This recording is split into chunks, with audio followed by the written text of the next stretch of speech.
نحمده ونصلي على رسوله الكريم أما بعد. Aujourd'hui, nous allons vous raconter une histoire qui s'est passée à l'époque du prophète sallallahu alayhi wa sallam.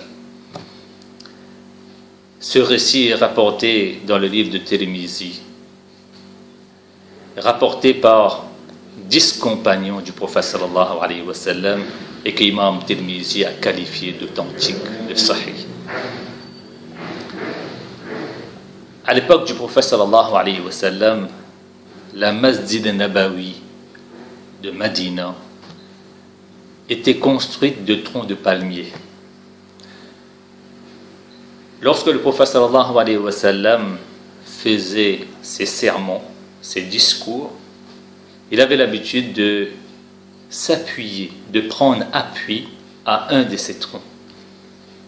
Et un beau jour, un sahabi qui était menuisier avait proposé au prophète sallallahu alayhi wa sallam la fabrication d'un mimbar, d'une chaire, sur lequel le prophète sallallahu alayhi wa sallam pourrait s'asseoir et prodiguer ses conseils sublimes à ses sahaba et à ses compagnons. Le prophète sallallahu alayhi wa sallam a accepté l'offre quelques jours après, lorsque le mimbar a été fabriqué. Alors, le prophète sallallahu alayhi wa sallam s'est mis assis sur le mimbar, sur la chaire, mais au moment où il s'est mis assis, eh bien, une chose étrange s'est produite dans la Masjid Nabawi. Les sahaba étaient témoins oculaires. Le prophète sallallahu alayhi wa sallam, assis sur le mimbar, est en train d'entendre de ses propres oreilles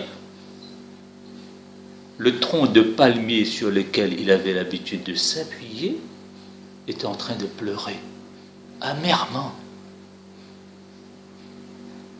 Tellement il a pleuré que les sahaba radiallahu majma'in ont affirmé que ce tronc de palmier s'est fendu, s'est fissuré.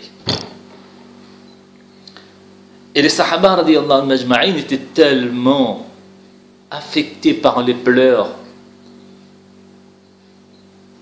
de ce tronc de palmier que eux aussi se sont mis à pleurer.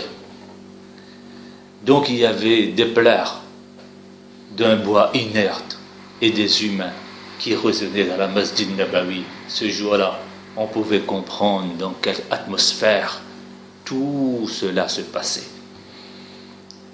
Et le prophète sallallahu alayhi wa sallam était obligé de descendre du mimbar, d'aller près de ce tronc et de l'appeler, de le serrer dans ses bras pour le calmer, pour le consoler, pour le réconforter. D'après une version, il est même dit que le prophète sallallahu alayhi wa sallam lui a dit: si tu veux, eh bien je vais demander à Allah tabaraka wa ta'ala que tu sois planté quelque part et que tu t'enracines et que tu atteins ta croissance et que tu donnes de nouvelles feuilles, des nouveaux fruits pour que les gens puissent te manger.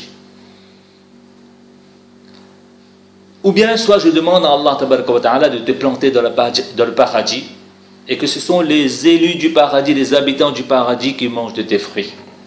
Là-dessus, le tronc, il a choisi le deuxième cas, qu'il soit planté dans le paradis et mangé par les élus et les habitants du paradis. C'est après toutes ces paroles réconfortantes de la part de Rasulullah sallallahu alayhi wa sallam que ce tronc de palmier s'est calmé, s'est arrêté de pleurer.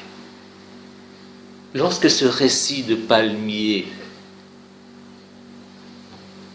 a été raconté une fois devant Hassan Basri radiyallahu ta'ala anhu, qui est un grand waliullah, qui est un grand saint de l'islam, eh bien il pleurait et il disait: oh les serviteurs d'Allah, oh les musulmans, ce bois inerte a pleuré lorsque Rasulullah sallallahu alayhi wa sallam l'a abandonné et l'a délaissé.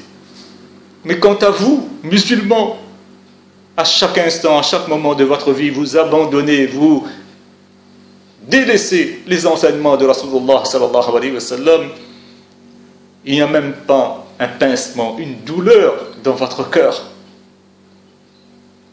Sommes-nous moins que ce tronc de palmier?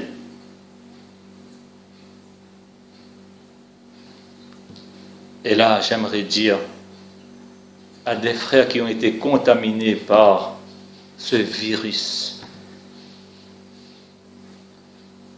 ces frères qui affirment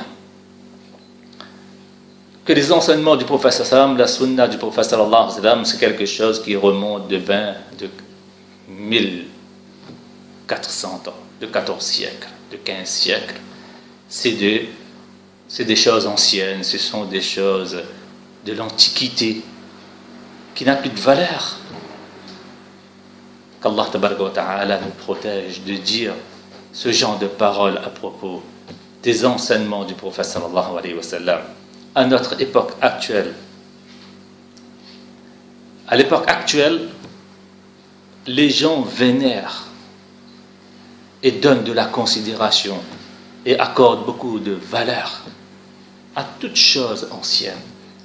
Lors des fouilles archéologiques, lorsqu'on découvre les anciennes vaisselles, les morceaux des anciennes vaisselles des pharaons, des gens du Moyen-Âge, eh bien on expose ces morceaux de vaisselle-là dans des musées, et ces musées-là sont visités par des milliers et des millions même de personnes. Le vin, qui est considéré par Rasulullah sallallahu alayhi wa sallam comme Ummul Khaba'ith, comme la mère de tous les vices, et dont les dégâts sont connus et reconnus dans le monde.